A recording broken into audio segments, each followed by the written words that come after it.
अपनी जीत का तो इतना भी गुमान न कर नेदरलैंड्स, क्योंकि इस शहर में तेरी जीत से ज्यादा, इनफैक्ट इस दुनिया में तेरी जीत से ज्यादा चर्चे मेरी हार के हैं। From America to Australia, from Delhi to Dallas, पूरी दुनिया बात कर रही है नेपाल के बारे में। पूरी दुनिया ये कह रही है कि यार ये कैसा फैन, मतलब इतना क्रेजी कोई कैसे हो सकता है। कुछ टाइम पहले तक मुझे ये लगता था कि इंडिया के फैंस जो होते हैं वो क्रेजी होते हैं, बट नहीं, I can say this for sure कि इंडिया का जो फैन बेस है क्रिकेट को लेकर के वो यहां है, लेकिन नेपाल का जो फैन बेस है वो यहां है। भाई जब तक काठमांडू में मैचेस होते थे ना, हमें लगता था ठीक है जी, मतलब जब जीतते हो, जब बड़ा मैचेस होता है, आप आते हो, भीड़ लेकर आते हो, और अच्छी बात है, आप सपोर्ट करते हो अपनी टीम को। क्रिकेट का बहुत क्रेज है नेपाल में। लेकिन जैसे ही डेलस में मैच हुआ और ऑस्ट्रेलिया के टॉम मोडी से लेकर के अश्विन तक बात कर रहे हैं, अमेरिका में डेलस में दुनिया भर में बात कर रहे हैं, मतलब टॉम मोडी कह रहे हैं कि भाई मैं तो क्रेजी हो गया। कह रहे यार ये देख करके ये इन्फेक्शियस है, ये फैलने वाली चीज है, ये तो फैल रही है एक से दूसरे में, दूसरे से चौथे में। और ये चीज जो है आने वाले टाइम में नेपाल को कुछ अलग बना देगी। ये जो क्रेज है ये नेपाल क्रिकेट को बहुत रैपिड ग्रोथ देने वाला है, और एक्चुअली में ग्रोथ दे रहा है। हाँ माना कल हम सब उदास थे, कुछ ऑब्वियस फील्डिंग मिस्टेक की वजह से, कुछ ऑब्वियस कप्तानी की मिस्टेक की वजह से, लेकिन जब आप उससे थोड़ा सा उस इमोशन से अपने आप को डिटैच करते हो, देन वो जो वीडियो मैंने बनाई थी ना अभी कल परसों, व्हाट मेक्स नेपाल स्पेशल, अब उस वीडियो को जाकर देखना, that video will make sense. कल आई गेस कल रात में आपने देखी होगी बहुत लोगों ने, या कुछ ने नहीं देखी होगी तो आप देखना, that video will make sense. लेकिन यार मतलब क्रेजी पता है क्यों हो गया? अभी हाल फिलहाल में मैं एक वॉक्स पॉप के लिए गया था। मीडिया टर्म में वॉक्स पॉप कहते हैं, अगर आप समझ रहे हो ठीक है, मैं आपकी टर्म में बताऊं तो जब एक एंकर या जब एक रिपोर्टर बाहर जाता है और लोकल लोगों से किसी पर्टिकुलर टॉपिक पर बातचीत करता है तो उसको वॉक्स पॉप कहते हैं हम।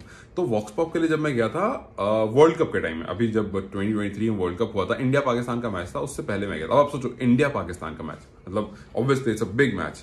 उस दिन मैं वहां पहुंचता हूं और लोगों से पूछता हूं कि भाई इंडिया पाकिस्तान के मैच को लेकर के कैसी एक्साइटमेंट है, आप क्या सोच रहे हो, who are you looking forward to, Pakistan के खिलाफ कौन सी ये खिलाड़ी है जो अच्छा करते हैं, मतलब बहुत सारे क्वेश्चन, अलग अलग तरह के क्वेश्चन की, पाकिस्तान में क्या हाल है।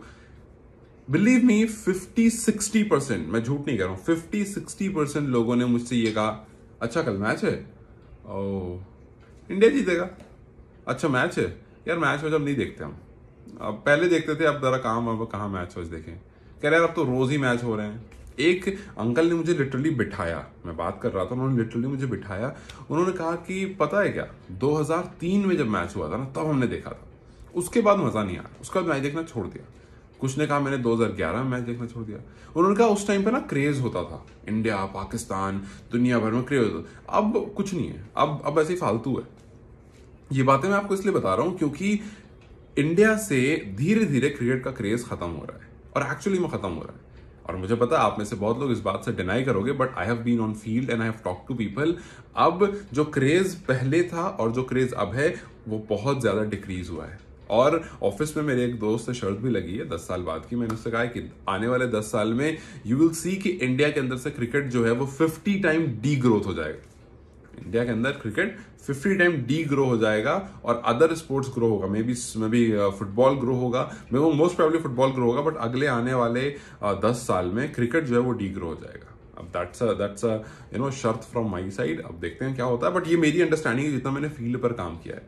लेकिन इस बीच में जब मैं देखता हूं कि नेपाल क्रिकेट को उठा रहा है, जब मैं देखता हूं कि नेपाल के फैंस इतना क्रेजी हैं, यार काठमांडू तो ठीक है बट डेलिस, मतलब मैंने बहुत सारी पिक्चर्स देखी, अलग अलग जगह पर स्क्रीनिंग हो रही है, आप घर पर नहीं देख रहे हो मैच, आप स्क्रीनिंग जहां हो रही है वहां देख रहे हो, क्योंकि टेलीविजन राइट नहीं है किसी भी उसके पास, किसी भी चैनल के पास। और इतनी भीड़, मतलब मुझे ऐसा लग रहा था वो कोई कॉन्सर्ट हो रहा है, मतलब कोई जस्टिन बीबर वगैरह कॉन्सर्ट होता है ना बाहर देशों में तो भाई बहुत भीड़ आती है, कोई कैटी पेरी का कॉन्सर्ट होता है, कोई बड़ा म्यूजिशियन आया रहता है, उसका कॉन्सर्ट होता है, मतलब बिग नेम्स जो दुनिया को एकदम ऐसे ऐसे नचाते हैं अपने गाने पर, अपने म्यूजिक पर, उनका जब आप देखते हो तो आपको लगता है कि यार okay fine, people are crazy for this music, people are crazy for K pop, हमने देखा के पॉप बहुत लोग सुनते हैं, तो ये देखना, बट मतलब मैच देख रहा है क्या आदमी, मतलब और वो भी एक नॉर्मल मैच है, मतलब नॉर्मल नहीं है, वर्ल्ड कप मैच है, बट कोई फाइनल नहीं है। आज अगर मैं इंडिया और पाकिस्तान की स्क्रीनिंग करा दूं, अभी जो 9th को मैच है उसकी स्क्रीनिंग करा दूं, आई एम टेलिंग यू भीड़ नहीं आएगी, इतनी नहीं आएगी।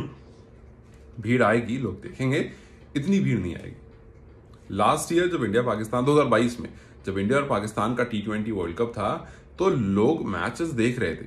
उस टाइम भी मैं बाहर ही था, उस दिन भी लोगों से बातचीत करी थी और उस टाइम भी मैंने यही नोटिस किया था कि लोग एक छोटे छोटे गट बनाकर, मतलब टीवी चल रही है वहां पर 15 लोग खड़े हैं, टीवी चल रही है वहां 15 लोग खड़े हैं, मॉल्स में मैंने देखा लोग फोन में देखते हुए मैच जा रहे हैं। हाँ, क्रेज है, लोग चलते फिरते बाइक में गाड़ी में मैच देखते रहते हैं, ठेले में जो ठेले वाला बेच रहा है कुछ सामान बेच रहा है वो मैच देख रहा है। लेकिन ये गैदरिंग मैंने नहीं देखी है। मैंने लास्ट एक गैदरिंग देखी थी जब इंडिया वर्सेस श्रीलंका का मैच हो रहा था, आई गेस 2013-14 के आसपास में कोई सा T20 वर्ल्ड कप था। उस टाइम पर मैंने देखा था जब युवराज सिंह ने बहुत बुरी बैटिंग की थी और इंडिया हार गया था वो मैच मैंने देखा था। और वहां पर आई गेस वो सेमीफाइनल ऐसा कुछ तो था, मुझे एग्जैक्ट ध्यान नहीं है कौन सा टूर्नामेंट था क्योंकि बात 10-12 साल पुरानी है, लेकिन वो था जो मैंने क्रेज देखा था। बट अब वो क्रेज नहीं दिखता है मुझे कहीं भी।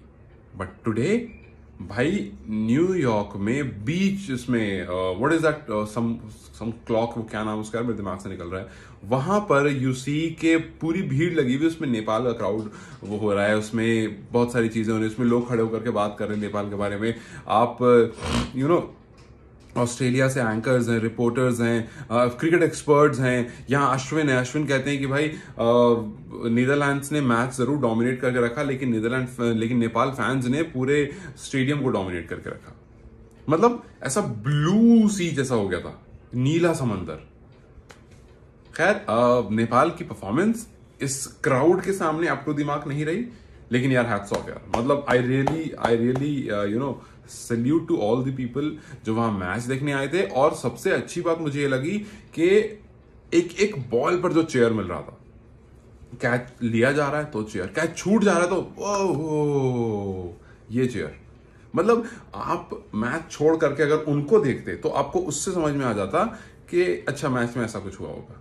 अगर एक कैमरा ऑडियंस की तरफ लगा दिया जाए तो उसको देख करके समझ में आ जाता कि मैच में चल क्या रहा है, इतना इन्वॉल्व थे। एंड द बेस्ट पार्ट, जब मैच खत्म होता है, नीदरलैंड्स जीत जाता है, तो उसके बाद भी नेपालीज फैन जो है वो अप्रिशिएट कर रहे होते हैं नीदरलैंड्स को। That was the best part. और and parts like these you know make you feel like कि यार कोई बात नहीं, तुम्हारी टीम हार गई लेकिन you are also a part of that group जो कि नेपाल के लिए ताली बजा रहा है। सो मुझे अच्छा लगा कि मैं नेपाल को सपोर्ट कर रहा हूं, कि मैं नेपाल के साइड हूं, और नेपाल हारी जीती फर्क नहीं पड़ता है। लेकिन मैं इसलिए इस टीम के साथ हूं बिकॉज आने वाले 5 साल में आप देखना जो मैंने वीडियो बनाई है what makes Nepal so special, उसमें भी मैंने यही बात कही और इसमें भी यही बात कही है कि रुक जाओ बस थोड़ा सा टाइम। ये यंग साइड मिस्टेक्स कर रहे हैं जगह जगह पर, बट ये यंग साइड अभी ग्रो होने वाले हैं, और जब ये यंग साइड ग्रो हो जाएगा ना, ये यंग साइड खतरनाक हो जाएगा। एंड्रयू ने भी यही बात कही है कि आने वाले कुछ टाइम में ये टीम बहुत बवाल काटने वाली है। टॉम मूडी ने ये बात कही कि आने वाले कुछ टाइम में ये टीम जबरदस्त ग्रोथ दिखाने वाली है। एंड बहुत लोग बात कर रहे हैं और मैं भी यही बात कर रहा हूं कि आने वाले 5 साल में आई एम पेशेंट। ठीक है, हारेगा जीतेगा, हारेगा जीतेगा, सुपर 8 में शायद चला जाए, शायद ना भी जाए, कोई फर्क नहीं पड़ता। फर्क बस इस बात से पड़ता है कि Nepal is going to be a crazy cricket loving nation in next 5 years, जो हैं वो अभी भी, लेकिन Nepal growth is going to be amazingly good.